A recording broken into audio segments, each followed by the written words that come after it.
Eu quero compartilhar com você uma mensagem que está queimando no meu coração sobre opções. Você sabia, muita coisa na vida nos dá opções. Você tem opção para comer, você tem opção para vestir, você tem opção para ir, você tem opção para ficar, você tem opção de escolher o que você vai estudar, você tem a opção de escolher o que você vai ouvir, o que você vai ver, com quem você vai andar. Eu quero falar um pouco sobre opções. Essa semana nós tivemos de férias, eu e minha família, nós ganhamos um presente maravilhoso e nós louvamos a Deus cada dia por esse presente incrível, porque não só foi a possibilidade de, durante as férias das crianças escolares, a gente tirar um tempo de descanso. Desde que eu saí do hospital no fim do ano, nós entramos num ritmo aqui bem forte de algumas coisas que ficaram pendentes, né, durante o período que eu tive no hospital. Então, muita coisa para dar conta. Fim de ano, tempo para nós que inspiramos pessoas, é tempo de sintonizar, tempo de orar, tempo de ler, tempo de alinhar com liderança, com amigos, com companheiros de ministério, para a gente sintonizar e discernir os tempos que estamos vivendo e para isso nos posicionar e como se reflete o nosso posicionamento em atitudes práticas. Então foi um tempo para a gente planejar bastante, a gente analisar como foi o ano, fazer uma revisão da nossa visão, olhar realmente o que ganhou efeito, o que fez diferença, o que não fez, o que falta, o que foi, e perceber nisso tudo, sabe, o que Deus está fazendo, o que o Pai está movendo, para que a gente mantenha sempre Deus à frente de tudo que fazemos e pensamos, nele nos movemos, nele nos existimos, e nós tiramos esse tempo no fim do ano para trabalhar com afinco, para que a gente pudesse entrar esse ano posicionados. Então, eu tive compartilhando com vocês algumas histórias, entre elas eu compartilhei sobre uma vez que eu fui para a praia e eu acordei de manhã, não percebi que na noite anterior tinha tido uma tempestade e aí o mar estava revolto, em ressaca. Eu não percebi porque na época tinha fotofobia, aquele incômodo de claridade, de luz, então eu estava de olhos fechados ali, abrindo só o suficiente para ver onde eu estava pisando. E eu entrei no mar sem olhar para o mar, e eu acabei sendo engolido ali, tomei vários caixotes, achei que ia morrer, e eu clamei pelo nome de Jesus, uma onda me colocou para fora, e eu compartilhei. Amém, Jesus? Eu acho que é a mensagem do alto, eu recebo. E aí, naquele momento,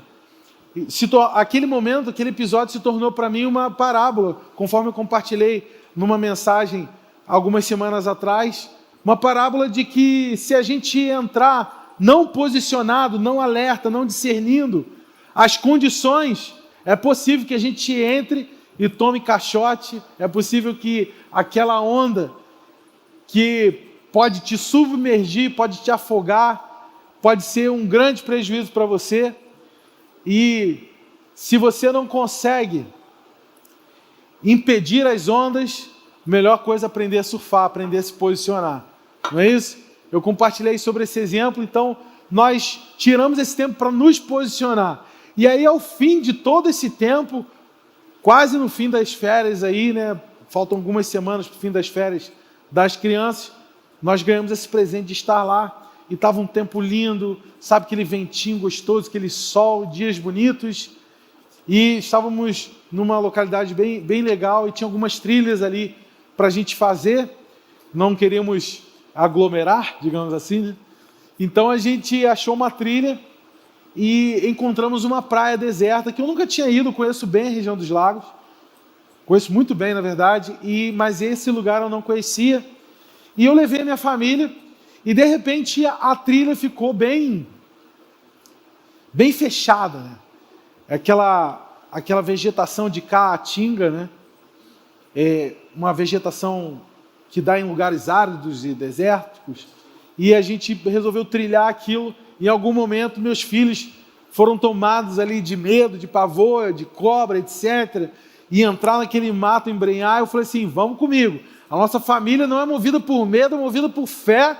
Nós sabemos que vamos encontrar o lugar legal, vai valer a pena, vamos lá, eu motivei, inspirei. A gente chegou, finalmente a gente chegou naquela praia, uma praia só pra gente, não tinha mais ninguém ali, e a gente pôde, todos os dias a gente ia caminhar, fazer uma caminhada de 4 quilômetros até essa praia, no meio dessa trilha, e por fim a gente chegava naquele lugar maravilhoso, com a água, temperatura perfeita, e aí a gente resolveu entrar na água um dos dias, e a gente estava ali, dentro da água, estava aquela altura de onda perfeita, sabe?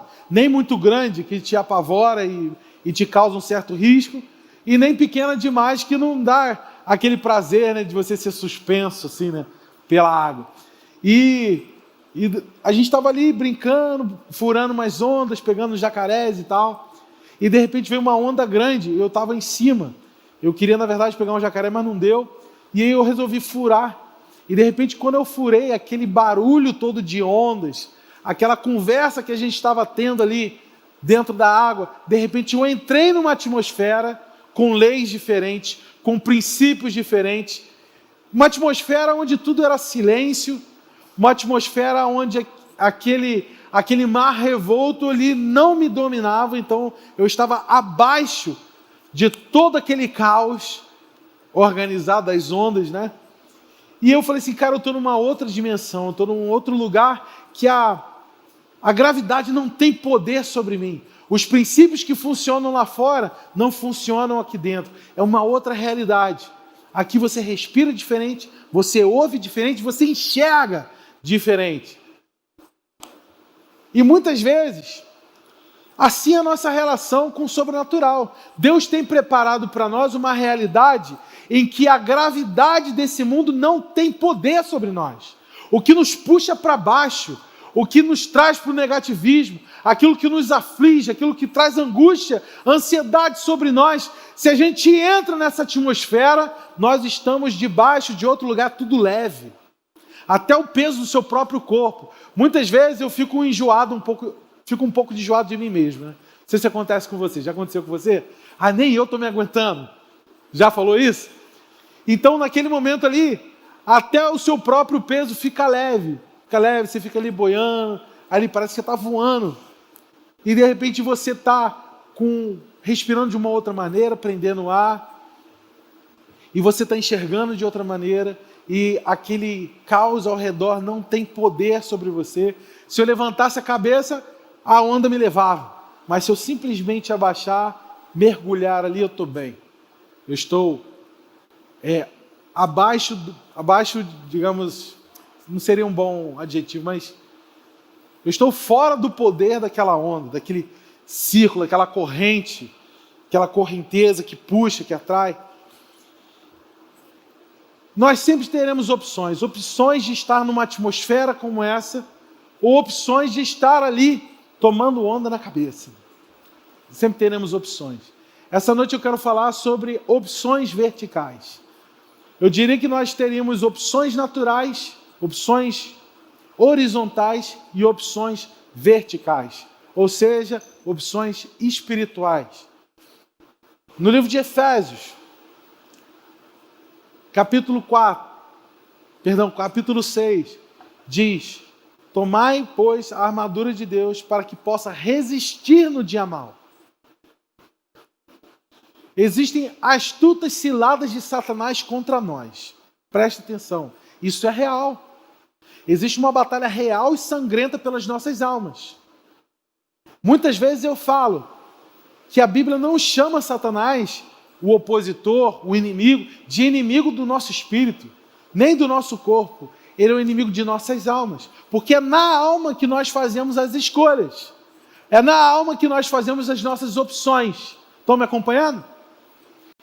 Opções verticais. E esse capítulo diz: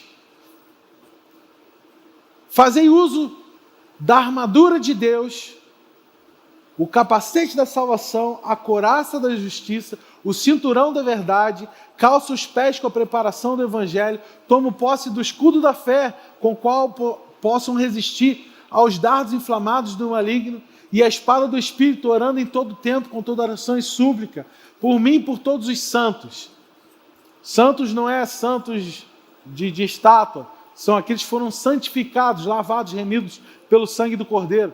Então nos incentiva a fazer algo em todo tempo. Nós estamos vivendo tempos adversos, tempos parece até uma guerra fria, né? De intimidações, de preocupações, de notícias, de condições, e isso não é só, parece que algo vai acontecer, mas algo real está acontecendo. Pessoas estão ficando enfermas, pessoas estão morrendo, pessoas estão sendo internadas. Nós estamos vendo algo terrível acontecendo em Manaus. Eu já estive lá, fiz um projeto, estive 21 dias embaixo da Amazônia, estive ali percorrendo o Rio Negro, Rio Amazonas, pelos ribeirinhos, visitando várias comunidades carentes. Ali, realmente, o sistema de saúde é extremamente precário. Então, para mim, não é uma surpresa isso ter acontecido, é uma infelicidade, meu coração chora, mas não é uma surpresa, porque realmente eles têm pouco acesso a um bom sistema de saúde. É muito precário. Então, realmente, se o vírus alcança essas comunidades, é realmente um desafio muito grande. Só a intervenção sobrenatural de Deus. Eu quero te incentivar. Essa semana nós temos feito isso, eu e minha casa, quero incentivar você a orar por Manaus, a orar pelo Brasil, a orar, usar as nossas opções verticais também para mudar essa realidade. E eu estive lá, então meu coração realmente dói, mas a gente está cercado de notícias, de coisas assim acontecendo, e nós temos opções. E eu fico pensando nessas astutas ciladas do inimigo das nossas almas, que prepara para que a gente escolha mal. Presta atenção, você sempre terá escolhas, verticais e horizontais. E o inimigo da sua alma vai preparar ciladas para te apertar, para te induzir, para te provocar, para você fazer escolhas horizontais, escolhas naturais, quando você deve fazer escolhas espirituais. Para quê? Para resistir firme. Então tem muitas pessoas sucumbindo, não resistindo, caindo nas ciladas, porque não sintonizaram o seu espírito e não fizeram opções verticais. Amém? Estão comigo? Para isso eu quero ler uma história, vou contar para você uma história em João capítulo 6, vou te dar aqui um contexto, um pano de fundo. É a história da multiplicação dos pães e peixes. Jesus tinha acabado de comissionar os seus 70 discípulos, soprar sobre ele o Espírito. Então, é muito interessante essa passagem, porque Jesus deu um aperitivo do que eles viriam a viver depois da morte e ressurreição de Jesus, em Atos 2, a descida do Espírito Santo. A partir daquele momento, em Atos 2, um bom período depois, eles iriam ser revestidos do Espírito Santo e ali ser conduzidos pelo mesmo poder que operava em Jesus, para curar os enfermos, para ressuscitar os mortos, para limpar os leprosos. Então eles teriam condições de reproduzir a obra de Cristo, certo? Mas isso não tinha acontecido, Jesus não tinha morrido nem ressuscitado ainda, mas Jesus dá um aperitivo e sopra sobre os 70 o Espírito Santo. E eles tinham acabado de voltar eufóricos. Mestre, em teu nome curamos enfermos, em teu nome expulsamos os demônios. E Jesus falou: não se alegre porque os demônios se submetem a vós, mas porque o vosso nome está rolado no livro da vida. Então ele dá uma corrigida ali, mas eles estavam eufóricos, eles estavam empolgados. Imagine você voltando de uma grande reunião que você teve uma excelente notícia. Imagine você saindo da escola, eu sei que todo mundo viveu isso, no segundo grau, no último dia de aula do segundo grau, que você pegou lá, aprovado, que eu acho que é uma parte que excede todo o entendimento, né? porque o último ano é bem ferrenho, muito simulado, muita prova, vestibular, etc. E de repente, você sai dos portões da sua escola pela última vez e você fala, acabou. Graças, sabe aquele alívio, aquela euforia? Eu lembro que quando isso aconteceu comigo, vamos fazer alguma coisa? Tipo, fazer alguma coisa legal, você sai tão animado. Imagine você numa final de campeonato, você torcendo pelo seu time.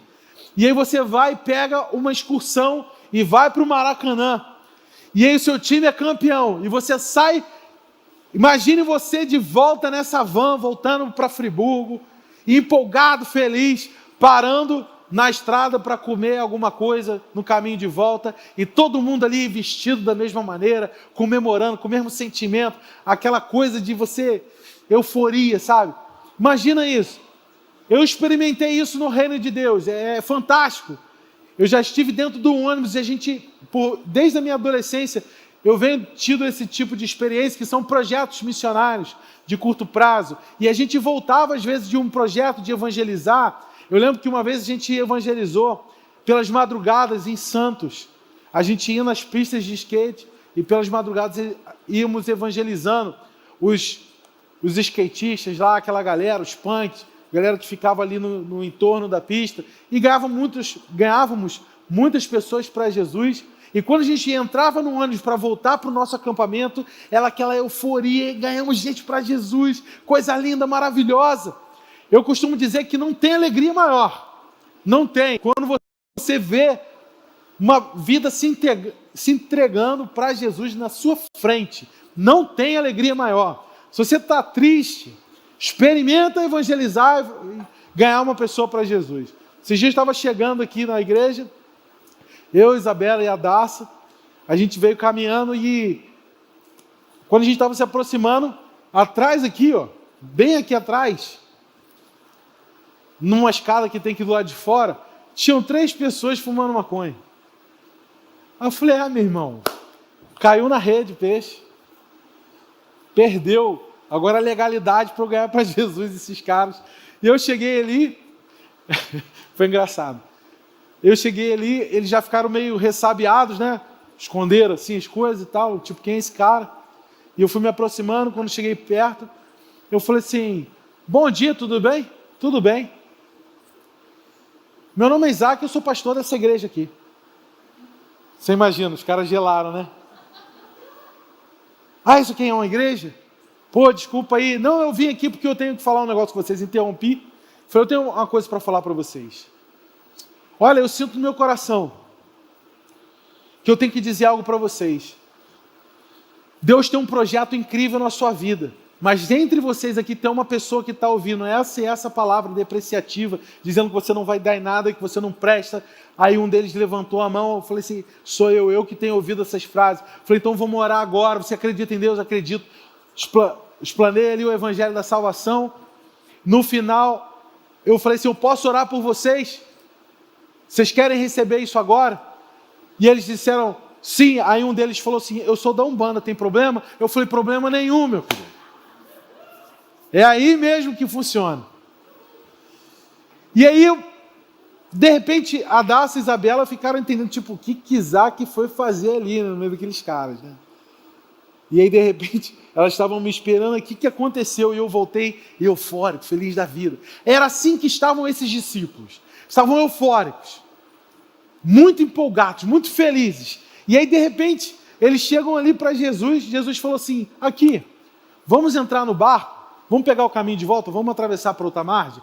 Enquanto Jesus, no mar da Galileia, pegava o barquinho e atravessava para outra margem, a galera veio correndo, as pessoas que foram curadas, as pessoas que foram inspiradas, que viram os milagres, ficaram tão eufóricas que elas foram contornando o lago e chegaram mais rápido do que o barco do outro lado. Veja, você sabe que um barco com velas, com vento, vai muito mais rápido do que a pé. Senão Jesus teria ido a pé, concorda? Eles chegaram mais rápido aquela multidão, porque foram correndo. Eram 5.000 homens, fora mulheres e crianças, aproximadamente 20.000 pessoas. 20.000 pessoas que saíram de suas cidades, que ficaram assim extasiadas E eu vou te lembrar que na Galileia, a população estimada nos tempos de Jesus eram 22 mil pessoas. Quase todos os moradores da Galileia, que era a zona norte de Israel naquele tempo, né? Era a Baixada. Ou seja, 98% da população atrás de Jesus. O que é isso? E aí quando chegaram na outra margem do lago, gente, estou confundindo minhas palavras hoje, ajuda Jesus. Estou atropelando tudo. E aí quando chegou do outro lado da margem, eles já estavam lá esperando todo mundo, aquela expectativa, vai acontecer mais um milagre e tal. E aí Jesus pregou ali, naquela mesma região onde ele já tinha antes pregado sobre as boas novas do reino, que é conhecido como o Sermão da Montanha. E ali novamente ele começa a pregar sobre o reino. E as multidões estavam ali sedentas, famintas, por aquela realidade que Jesus tinha demonstrado com poder, e eles estavam ali recebendo alimento. Então, de repente, Jesus olha para aquela condição da multidão que estava no deserto. Em Mateus capítulo 14, versículo 14, diz que ele sentiu muita compaixão das multidões. Eu quero dizer algo sobre esse cenário. Em tempos de adversidade, hoje nós, como cidades, como nação, como mundo ou nossa geração, está passando por adversidade, por um grande problema, por um grande desafio. Mas desafios estão acontecendo todos os dias nos hospitais, independente de pandemia ou não. Os hospitais não ficam vazios de tempos em tempos, eles não ficam. Eles estão sempre recebendo pacientes. Para aquelas pessoas que estão no hospital, é sempre período de desafio. Então é muito comum para aquelas pessoas que estão passando adversidade nos hospitais, se você começar a fazer visitas, você vai descobrir que as pessoas ficam muito sensíveis durante o período que estão internadas. Você vai descobrir que as pessoas muitas vezes se sentem esquecidas pelos amigos e pela família enquanto estão internadas. As pessoas, inclusive, se sentem esquecidas por Deus. Começam a questionar por que Deus permitiu que eu tivesse essa enfermidade e que eu estivesse aqui. Existem pessoas muito piores do que eu que poderiam estar aqui. Quantas já ouviram isso? Pois fulano morreu, que injusto. Poderia ter sido outra pessoa. Então, questionamentos são comuns em ambientes de adversidade. Vocês estão me acompanhando? No hospital isso é o dia todo, só que hoje está acontecendo coletivamente. Então, coletivamente as pessoas estão questionando a Deus, a bondade de Deus, por que Deus permitiu o vírus, etc, isso, aquilo, outro. Eu vou te lembrar que nós pecamos, o homem pecou, está destituído da glória de Deus, nós carecemos da glória de Deus, e nós temos prejuízos na nossa carne. Por quê? Porque nós pegamos aquilo que Deus criou para o homem, e nós pegamos esse domínio, esse governo que Deus entregou para o homem no jardim do Éden, e nós entregamos para a serpente. E a Bíblia vai listando, o Deus desse século lhe cegou o entendimento. Então, quem está no governo, hoje a dispensação do homem, em teologia a gente entende isso. Só que o homem, pelo pecado, ele entrega o governo a Satanás.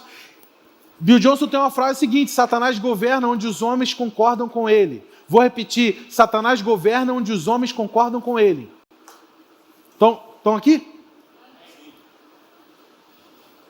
E no nosso interior existe aquilo que eu chamo de síndrome do paraíso. Nós fomos criados para um jardim perfeito. Deus nos programou, certo? Para um jardim perfeito. Eu lembro de uma vez, uma pessoa muito querida tinha um carro seminovo, um carro caro, e esse carro foi programado para funcionar a diesel. E naquele motor foi injetado gasolina. O que aconteceu? Deu problema. Então nós fomos projetados para um ambiente perfeito. Estamos num ambiente agora que não foi o que a gente foi planejado. Nós não fomos preparados para lidar com a morte. Deus não instalou esse aplicativo na gente. Mas por quê? Por causa das nossas escolhas. Por causa da escolha de Adão. Era uma escolha vertical? Com certeza não. E aí, desde então, nós temos isso no nosso interior, que é essa síndrome do paraíso, de ficar torcendo para que tudo dê certo, para que o nosso ambiente seja sempre perfeito. Você vai se lembrar que Deus criou o mundo e viu que era bom. Então o mundo era o quê? Bom. Eva olhou para a árvore do conhecimento do bem e do mal, que Deus criou, plantou lá no jardim, e disse, dessa árvore não comerás. Eva viu que a árvore era agradável. Então o que era agradável? Deus é perfeito, Ele criou um jardim perfeito, algo bom, perfeito e agradável. Mas o homem pecou, entregou isso para Satanás, Satanás vem e faz a festa. Aí você vai se lembrar em Mateus capítulo 4, que Jesus, ao ser tentado por Satanás, Satanás fala assim, tudo isso eu te darei, todos os reinos desse mundo, se prostrar me adorardes. Como Satanás ia oferecer algo para Jesus que ele não tinha? Ele tinha os governos desse mundo. Então, os governos desse mundo estão sim em colapso. Estão sim em confusão, batendo cabeça. Porque o reino vai avançar. O reino está avançando. Porque os homens deixam de concordar com Satanás, renovam a sua mente e passam a experimentar a boa, perfeita e agradável vontade de Deus. Então, o desejo, a síndrome que nós tínhamos de um jardim perfeito, pode ser saciada no reino. Está me entendendo? Então, o que Satanás procura fazer é queimar, distorcer, é embaçar nossa visão para a gente terceirizar a culpa de tudo que acontece na humanidade para Deus. Quando, na verdade, Deus é bom.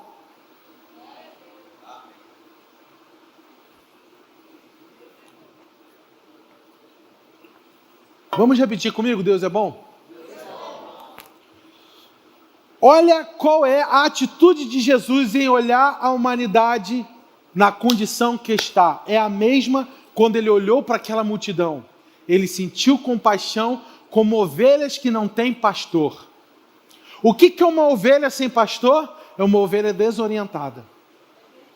Eu sinto que uma das dores que existem no mundo, que eu sinto que eu fui chamado para trabalhar na solução, é a falta de orientação. Se você parar para perceber, muitos de nossos problemas e desafios que estamos sucumbindo, muitas das ciladas que nós caímos, é por falta de direção. Eu vou deixar você pensar um pouquinho. Pensa aí o seu desafio que você está vivendo hoje. Será que essa palavra é para você hoje? Será que se você tivesse hoje, face a face com Deus, e fizesse uma pergunta, e Ele te desse uma direção clara, será que você estaria vivendo esse problema? Inclusive enfermidade. Porque teve alguém que virou para Jesus e falou, basta uma palavra sua. O centurião disse, todo mundo está debaixo do meu comando. Eu digo aos meus servos, vai aqui e vai ali. Jesus, basta uma palavra sua. E o meu servo será curado. Então basta uma palavra de Jesus. Basta uma orientação de Jesus, clara, e o seu negócio vira, e a sua família vira, e o seu casamento restaurado, e tudo vai se fazer novo. Basta uma palavra, e pessoas serão salvas, pessoas serão curadas, pessoas serão saradas. Basta uma palavra, e a política muda. Basta uma palavra.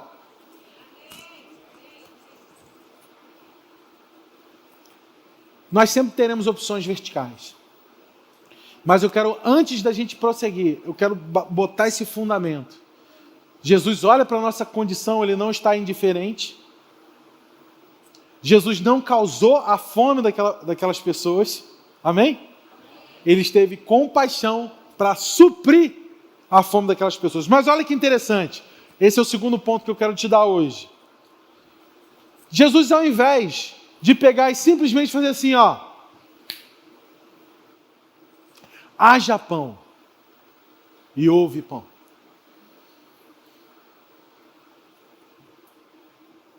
Eu gostaria de propor que a única coisa que Deus fez sem a ação do homem foi a criação. Por quê? Porque não estava criado ainda.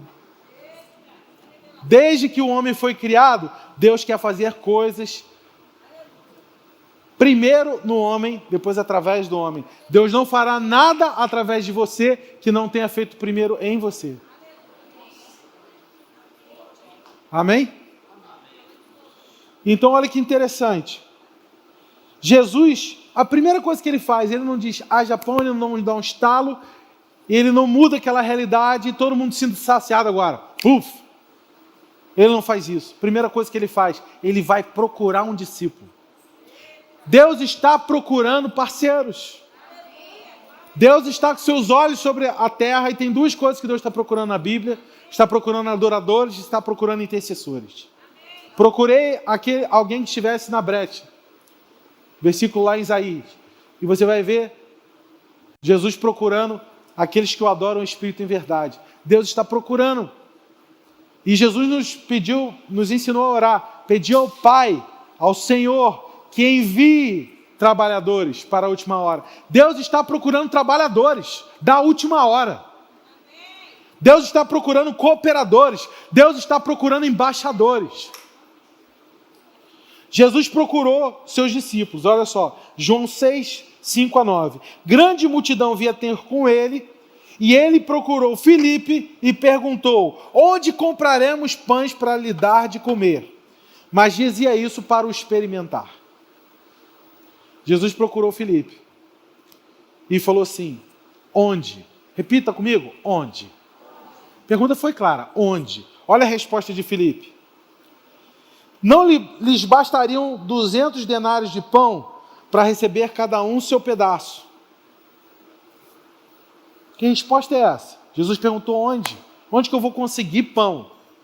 E aí Filipe respondeu com uma conta matemática. Aprendeu a fazer conta.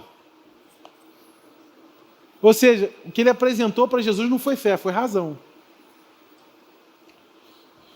Agora, quem é Filipe?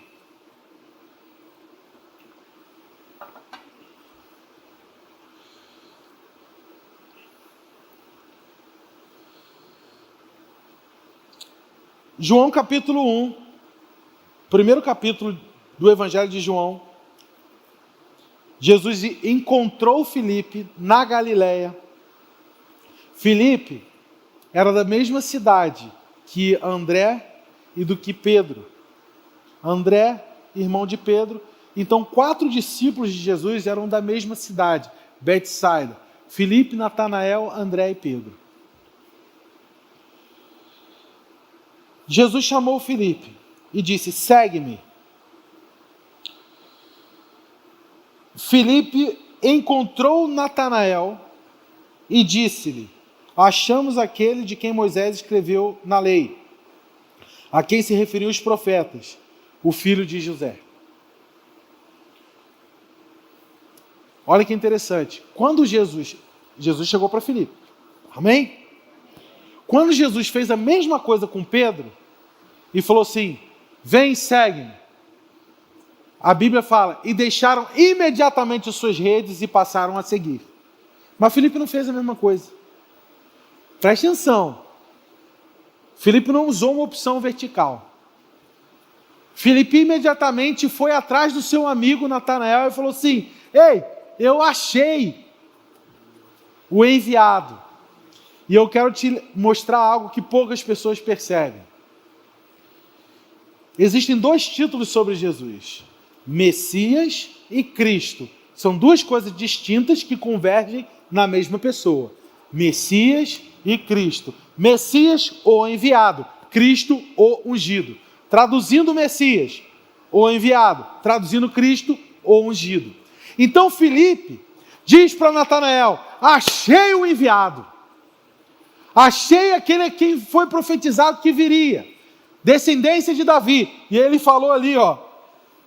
Ele falou até a genealogia. Jesus o Nazareno, filho de José. E aí o que acontece? Em Lucas 7,19, em outro evangelho, João envia os seus discípulos, e entre eles Filipe, envia os seus discípulos, porque Jesus tinha acabado de começar a fazer algumas obras, fazer alguns milagres. E aí João envia 2 de seus discípulos para perguntar: és tu o Cristo, aqueles que havia de vir? Então, Filipe, no capítulo 1 de João, tinha uma convicção: ele é o enviado. Mas Filipe, em Lucas 7, não tinha a convicção de que ele era ungido. Porque senão ele mesmo diria para João: é ele mesmo. Não, mas ele vai... Falha técnica. Mas ele mesmo diz, pergunta e questiona. Ele não tem a convicção. Então Filipe é alguém que crê que Jesus é ungido, crê que Jesus é enviado, mas não tem dificuldades para crer ainda nesse momento de que Jesus carregava o poder do Espírito Santo, ungido com o Espírito Santo, no poder do Espírito Santo. Presta atenção. Então você conheceu Filipe. O que Jesus faz para realizar a primeira multiplicação de pães e para dar sentido àquela compaixão que ele sente para a humanidade? Nós temos hoje problemas por causa do pecado. Nós temos. A criação aguarda com ardente expectativa a manifestação dos filhos. Existe uma comoção, existe uma humanidade com síndrome do paraíso, desejando um lugar que não tem mais vírus. Sim. Existe um sentimento que está pulsando, igual sua pulsação, um desejo pulsando, que acaba logo a pandemia. Existe ou não existe? Fica tudo bom logo, volta tudo normal, volta para 2019. Existe esse... Ou então pula já para 2022. Existe esse ímpeto, esse desejo, esse anseio reprimido para que as coisas fiquem bem. E Jesus se incomoda com isso. Jesus se comove com isso. Jesus quer que a humanidade volte para o seu estado original também. Mas como? Qual é o plano dele? Através do reino. Mas ele não vai estalar os dedos e vai expulsar o vírus da humanidade. Ele está procurando trabalhadores. Ele está procurando discípulos. Só que o discípulo que ele procura é alguém que acredita que ele é enviado, mas não tem tanta certeza se ele carrega o poder para transformar aquela realidade. Alguém que tem expectativa que Jesus é poderoso para fazer muito mais do que pedimos ou pensamos, ia fazer conta para saber se a gente ia achar um lugar na cidade que teria essa quantidade de pães, ou a gente teria o recurso necessário para alimentar aquela multidão. Alguém com esse pensamento perguntaria isso para Jesus? Faria continha?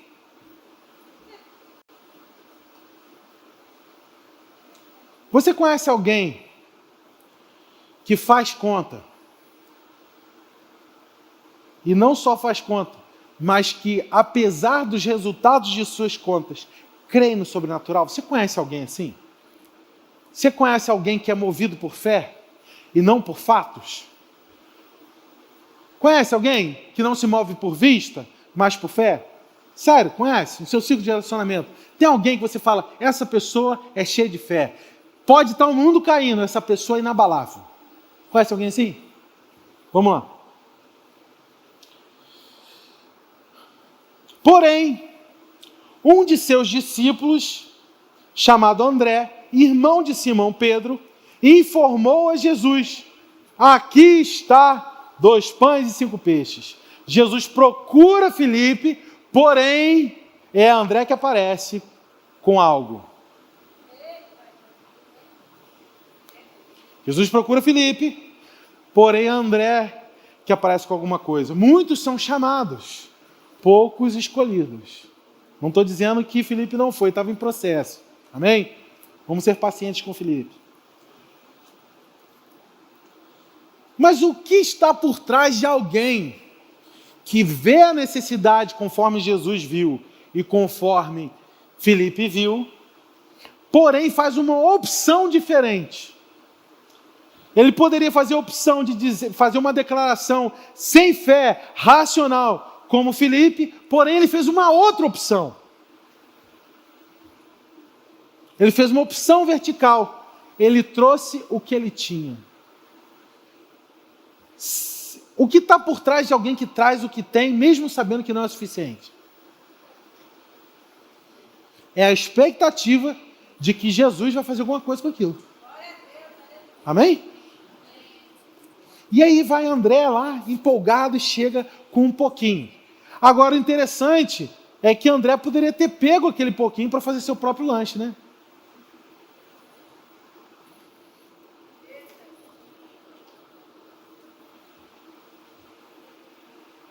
Mas ele não faz isso não, ele entrega para Jesus. Fala para a pessoa do seu lado, entrega para Jesus. Qual é o seu desafio? O que você tem nas mãos? É suficiente? Se não for, ótimo. Entrega tudo que você tem para Jesus e deixa Ele trazer o ingrediente sobrenatural. A expectativa de André é que Jesus desse um estalo e orasse e alguma coisa acontecesse. Mas Jesus deu graça, partiu, dividiu ainda.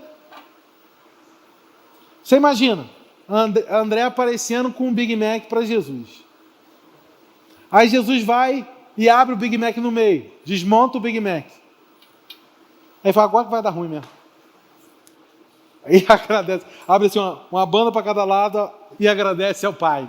E fala assim, agora pega isso e distribui para todo mundo. Imagina, eu já falei isso algumas vezes. Imagina que André é assim.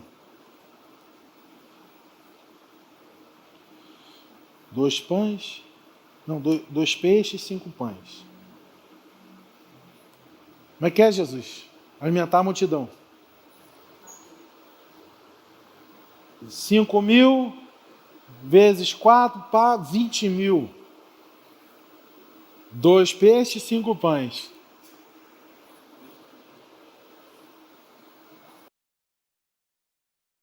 Então,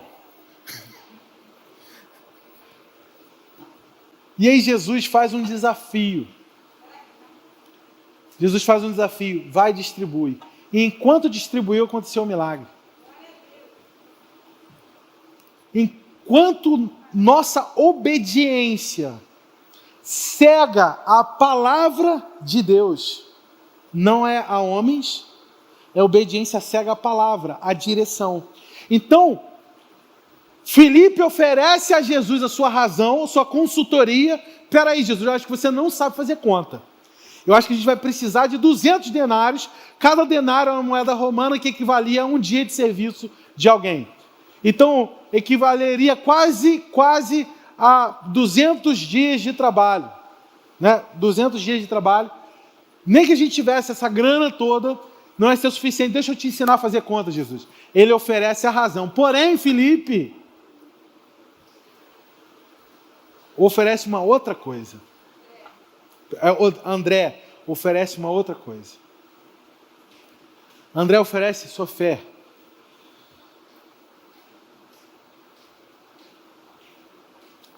O quarto ponto. Mais um episódio sobre a vida de Filipe e André juntos. João, capítulo 12, versículos 21 a 22. Se dirigiram a Filipe, que era de Betsaida da Galileia, e rogaram, Senhor, queremos ver Jesus. Olha só.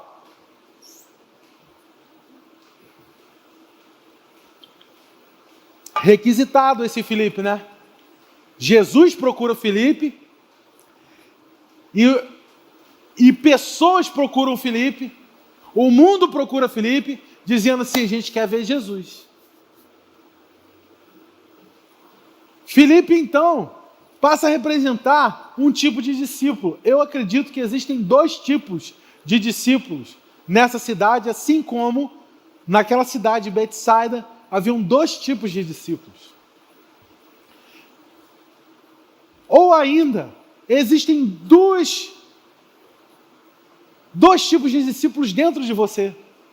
Existem essas 2 partes dentro de você. Eu não sei no que você vai se enquadrar. Mas existe um tipo de discípulo que é procurado por Jesus e não resolve nada. Existe um tipo de discípulo que é procurado pelo mundo e não resolve nada. Vocês estão me ouvindo? Gente que está passando um perrengue, gente que está passando enfermidade e diz: eu não sei o que fazer mais com essa enfermidade. E a pessoa não resolve nada. Pois é, né? Que pena, né? Gente que chega pedindo direção e não... Olha, eu não tenho como te ajudar. Filipe oferece para Jesus razão. André oferece o que tem e recebe direção. Existe esse tipo de discípulo que Deus procura e não acha, que o mundo procura e não resolve. E aí, sabe o que ele faz? Filipe foi a André e André chamou Jesus. Isso é muito curioso, cara. Eu fiquei investigando essa palavra hoje, eu fiquei rindo, cara. Olha, de novo, pô. E André resolveu o problema de novo. Filipe, de novo, ao invés de ir até Jesus, vai até seus amigos. Faz opções naturais, faz opções horizontais. Filipe faz opções horizontais. André faz opções verticais. Qual opção você está fazendo hoje? Existem duas escolas, existem dois tipos de discípulos. Tem a escola de Filipe e tem a escola de André.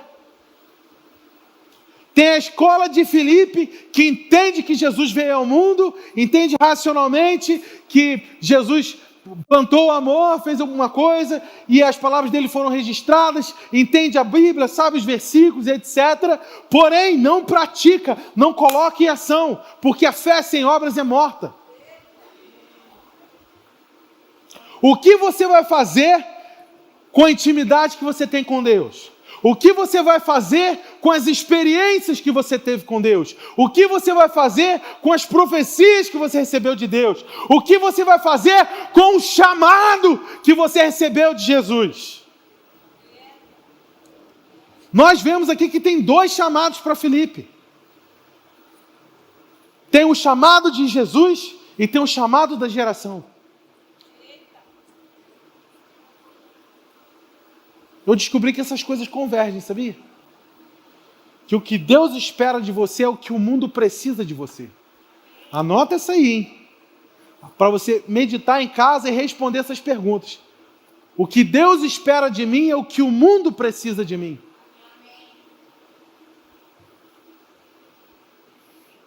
O mundo quer ver Jesus. O mundo vai te procurar para encontrar Jesus. Você está pronto para responder a razão da esperança que arde em vós? Você anda digno da vocação pela qual você foi chamado?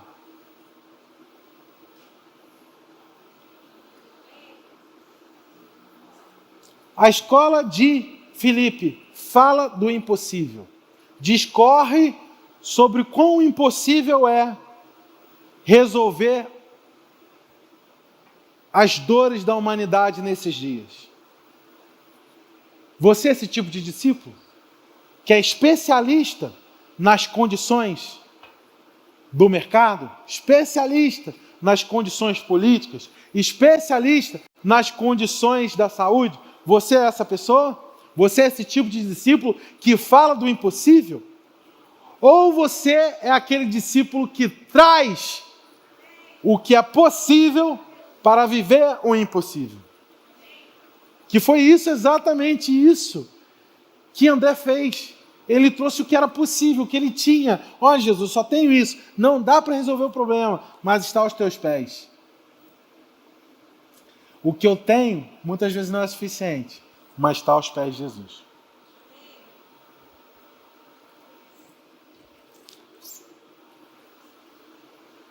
Essa é a escola de André.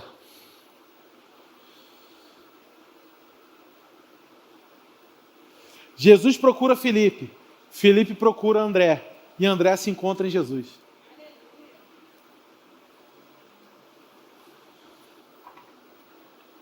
Agora, o quinto ponto, olha que interessante, um quinto episódio com Filipe. Sabe o que Jesus disse para esse Filipe?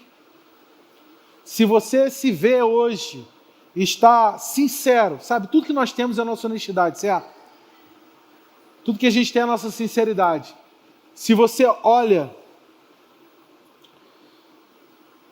vai até Jesus, e Jesus tem algo para dizer para esse tipo de pessoa, que assume, olha, é verdade, eu estou andando muito natural, eu estou andando, fazendo muitas opções horizontais.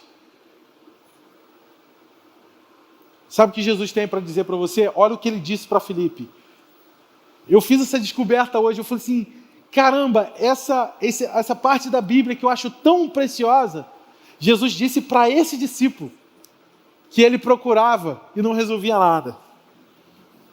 Em verdade vos digo, Filipe, que aquele que crê em mim, fará também as obras que eu faço, e as fará ainda maiores, porque eu vou para junto do Pai. O que Jesus estava dizendo? Filipe, se você crê, você está com dificuldade de crer que eu carrego esse poder, que eu resolvo qualquer problema, você está tentando fazer as coisas, opções horizontais, eu estou aqui diante de você, eu estou te chamando, o mundo está precisando, você só faz opções horizontais, mas se você crê, Filipe, você vai fazer as mesmas obras que eu, e ainda maiores, porque eu vou para junto do Pai. Filipe, eu quero deixar você como meu representante, cara. Eu quero que você seja o meu apóstolo, eu quero que você seja o meu embaixador, eu quero que você agora cuide dos negócios do meu Pai. Filipe, preste atenção, continua o versículo. E tudo quanto pedirdes em meu nome, eu farei, a fim de que o meu Pai seja glorificado. Se pedir qualquer coisa em meu nome, eu farei.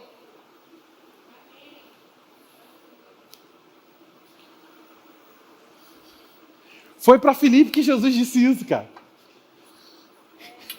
Eu não tenho como não ficar assim, extasiado, fascinado com a paciência de Jesus, com a compaixão de Jesus. Jesus tem a compaixão por uma multidão que ele considera como ovelhas, sem direção. E Jesus quer trazer direção para os discípulos. Jesus quer envolver os discípulos no milagre. Jesus quer te envolver naquilo que ele está fazendo sobre toda a terra.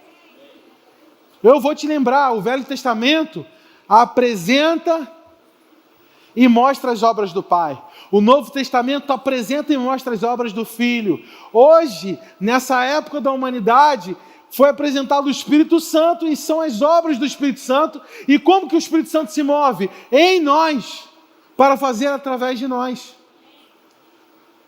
Ou seja, eu já expliquei isso biblicamente, que dos planos de Deus, apenas 20% dos planos de Deus ele vai fazer de forma soberana, com ou sem a cooperação do homem. Preste atenção nisso. Eu já te provei por A mais B, discorri que vários versículos, todos os milagres de Jesus, nós estudamos os milagres de Jesus e nós descobrimos que apenas 20% Deus opera de forma soberana.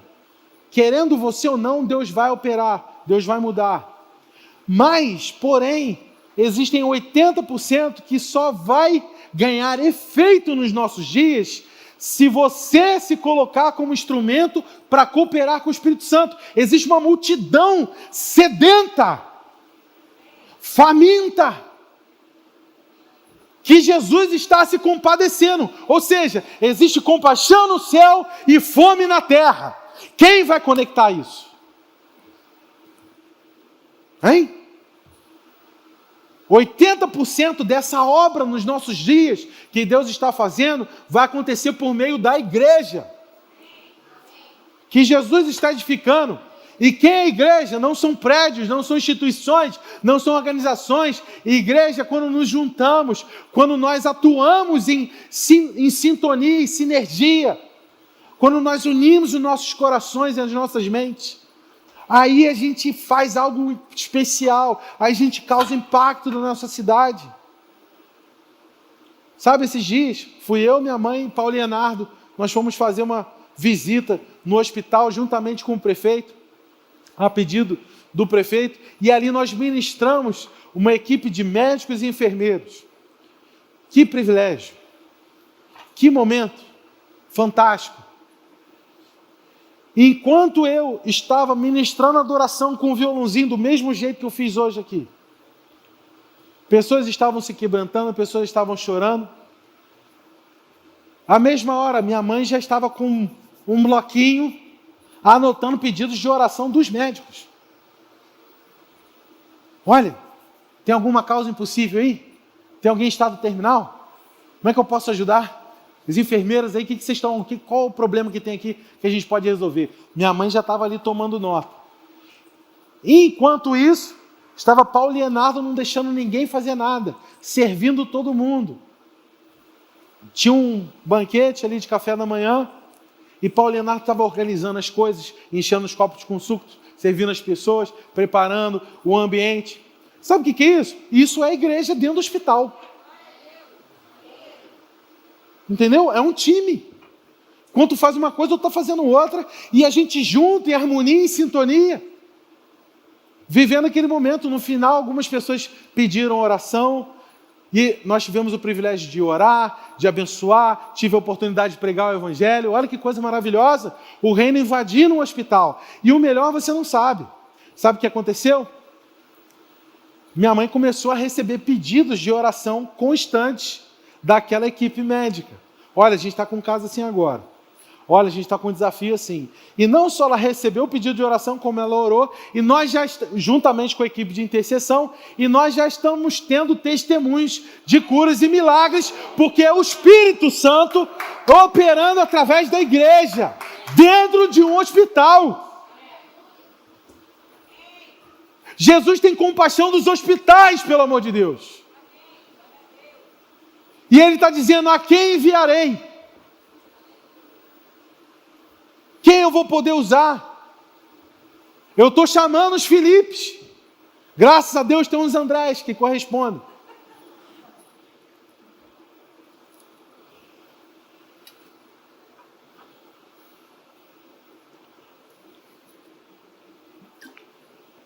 Eu quero te contar um testemunho.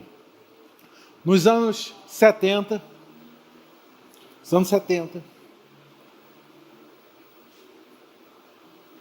a Coreia do Sul foi ranqueada como 4ª nação mais pobre do mundo.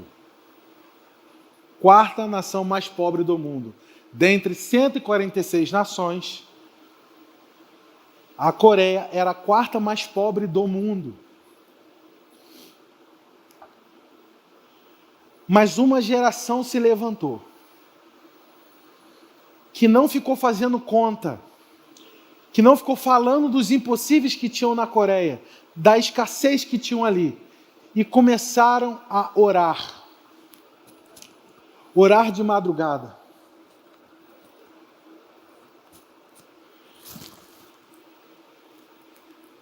E muitas pessoas começaram a se converter. Hoje, todo crente, em sua maioria, de forma generalizando, todo crente na Coreia acorda 4h30 da manhã. Desde 1970, existe essa cultura na igreja coreana. A Coreia tem mais igrejas do que o Brasil. E todo crente na Coreia acorda 4h30 da manhã para orar. E a oração deles é primeiro pela nação, depois pela cidade, depois pela igreja, depois pela sua família e depois pelos seus pedidos pessoais. 4h30 da manhã. Em 40 anos, sabe o que é 40 anos na Bíblia? Uma geração. Em uma geração, a Coreia deixou de ser o 4º país mais pobre do mundo e hoje é a 12ª nação mais rica do mundo. Em 40 anos. Porque entre as pessoas que foram se convertendo também políticos. presidente, deputados, pessoas da área de saúde. Então, médicos estavam passando por casos terminais, ligavam para os seus pastores e para as equipes de intercessão: coloca aí o nome da pessoa que eu estou cuidando aqui agora. E milagres começaram a acontecer, e curas começaram a acontecer, e a nação foi sendo transformada. Existiu um projeto de lei de uma pessoa que fazia parte do grupo de intercessão, mas também era político. E essa pessoa teve uma ideia de pegar as comunidades, pobreza extrema. Existe uma frase lá na Coreia que diz o seguinte: que ao terceiro dia, com fome, todo mundo vira ladrão. Então era um país com muita pobreza, com muitos problemas morais, com muita criminalidade, em decorrência da pobreza. E o que aconteceu foi que esse político ele teve uma ideia de fazer um projeto na comunidade. E olha que fantástico, eles começaram a pegar grandes empresas, isentar os impostos dessas empresas, para que elas fornecessem materiais para a construção de casas na comunidade. Então a empresa tinha duas escolhas, duas opções: ou pagava o imposto, ou cedia o valor do imposto em materiais para a comunidade, certo? Mas quem ia trabalhar para a transformação da comunidade eram os próprios moradores das favelas.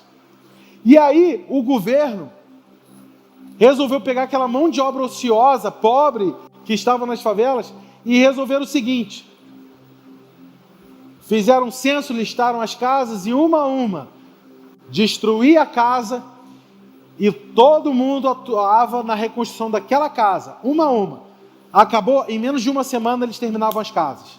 Ia para a próxima. Ia para a próxima. E eles fizeram uma campanha de motivação. Isso tudo a partir de um homem que acordou 4h30 da manhã e recebeu esse download do céu.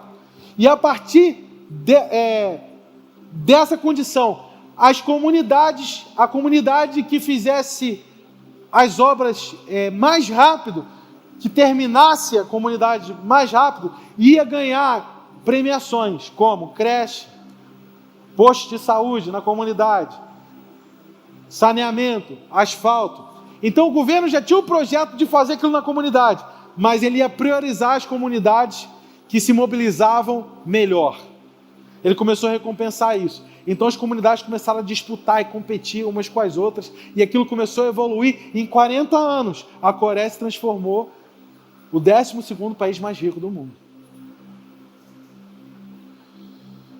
E eles têm um segredo: à madrugada, 4h30 da manhã. Eu li para vocês um poema do Grande Despertamento, que foi um avivamento que aconteceu nos Estados Unidos com Jonathan Edwards. E esse poema, ele termina: um homem com amanhecer nos seus olhos certamente se multiplicará. Eu vou ler para você algumas passagens, mas o desejo do meu coração é que se multiplique entre nós pessoas que fazem escolhas verticais. Pessoas que movem primeiro na oração. Pessoas que avançam de joelhos. Sabe qual é a vantagem de avançar de joelhos? Você não cai, você não tropeça. É um avanço sólido. Eu quero convidar a igreja que me assiste, seja lá onde você estiver, seja em que país você estiver, se você está aqui nesse lugar, se você não está aqui nesse lugar, eu quero te fazer um desafio. Eu quero te fazer o desafio da madrugada. E eu vou ler para você algumas coisas que aconteceram biblicamente na madrugada. Eu digitei essa palavrinha na minha chave bíblica e eu encontrei 59 episódios que aconteceram de madrugada. Vocês querem saber quais são? Começo. Gênesis 19, 27. E Abraão levantou-se de madrugada e foi ao lugar onde encontrava com o Senhor. Abraão encontrava com o Senhor quando? Você pode repetir mais alto, por gentileza?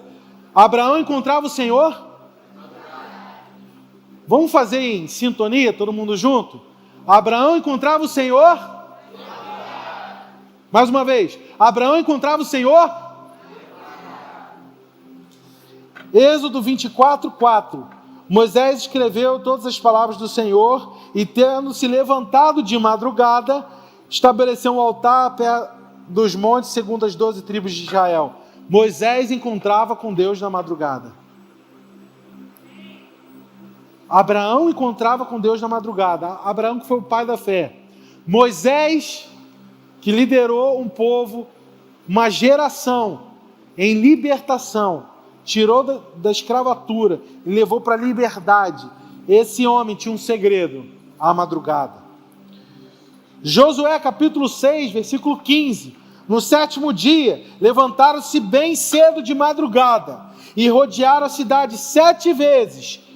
E após 7 vezes a muralha caiu.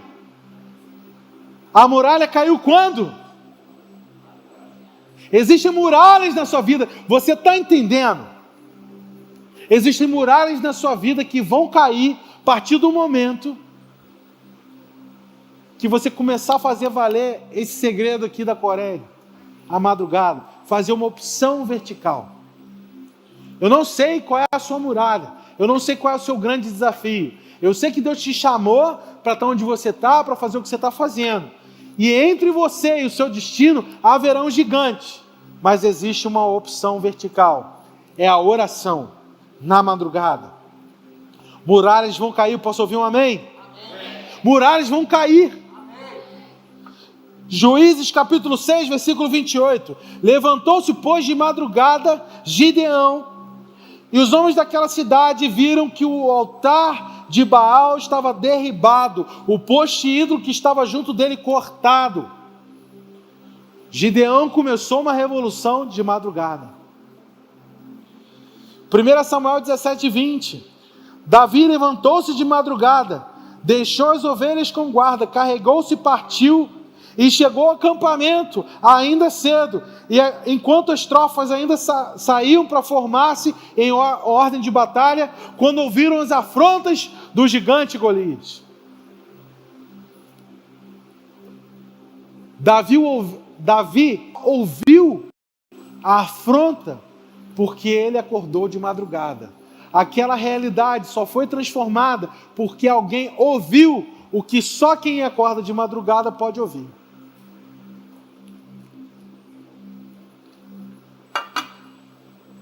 O Mar Vermelho abriu na madrugada.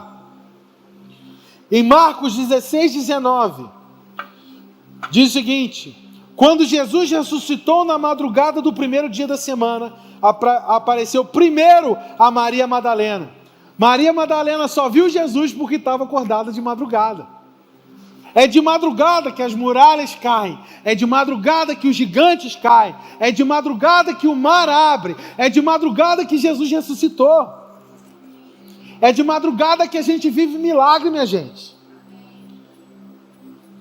Salmo 88, 13. Eu, porém, Senhor, clamo a Ti de madrugada, e a minha oração chega à Tua presença. O salmista orava na madrugada, e ele diz, é de madrugada que minha oração chega na Sua presença.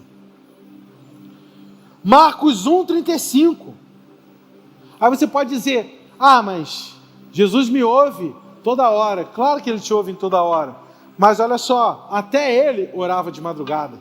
Por quê? Motivo tem. Marcos 1, 35. De madrugada, ainda escuro, levantou-se e foi para um lugar deserto e ali orava. Atos 16, 25.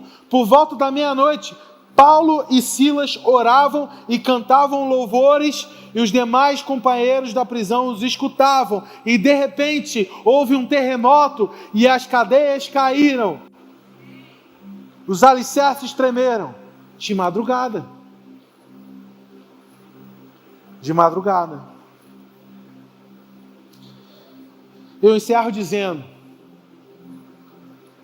Provérbios 8, 17. Você pode abrir aí a sua Bíblia? Eu quero que você abra a sua Bíblia. Se você está no aplicativo, eu quero que você destaque esse versículo. Provérbios 8, 17. Você que está em casa, abre aí a sua Bíblia, pega, sublinha. Você que está no aplicativo em casa, Pega aí, faz um destaque, Provérbios 8:17. Eu vou ler. Provérbios 8:17 diz: eu amo os que me amam, e os que me procuram de madrugada me acham. Existe uma promessa para quem acorda de madrugada. Cadeias estão esperando você orar de madrugada. Pessoas estão aguardando você orar de madrugada para serem salvas, para serem libertas, para serem restauradas. Quem é você hoje? Felipe ou André?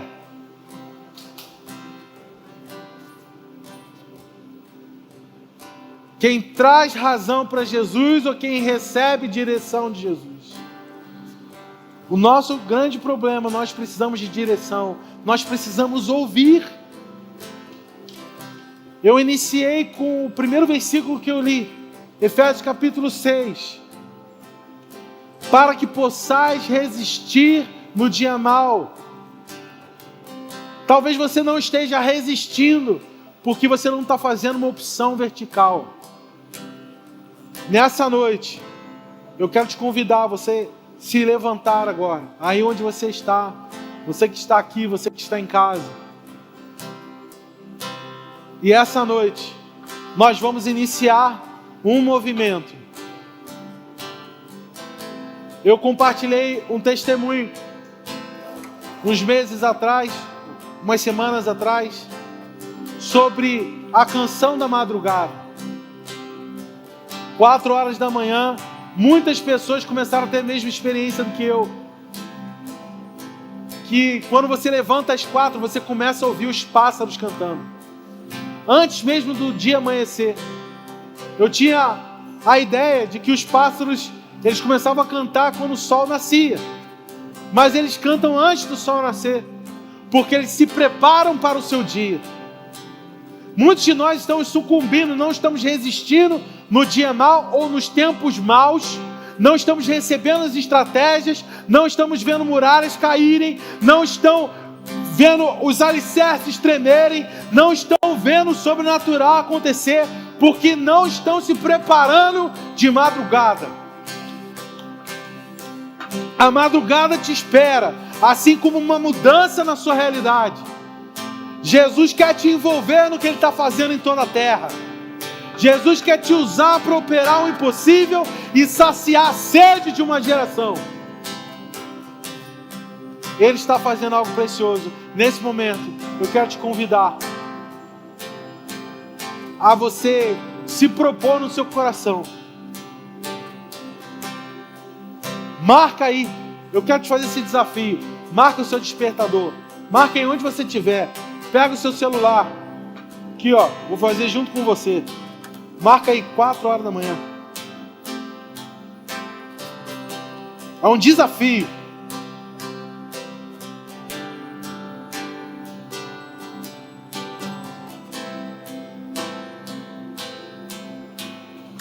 Aqui, ó. Dá um zoom aqui, Miguel, por favor.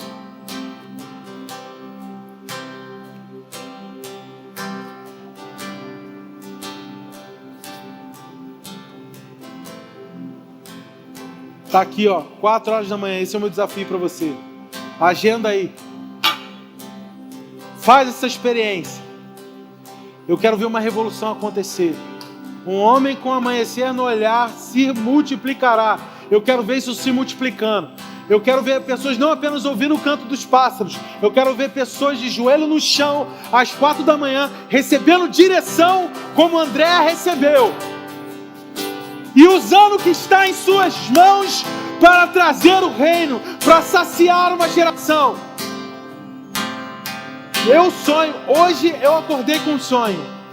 Hoje eu acordei com um sonho. Sabe qual era o meu sonho? Hoje, às 4 da manhã, quando eu acordei, esses dias todos eu acordava e via o nascer do sol na praia. Que coisa linda, coisa maravilhosa. E novamente eu vi os pássaros cantar às 4 da manhã. Mas eu nasci com um sonho no coração.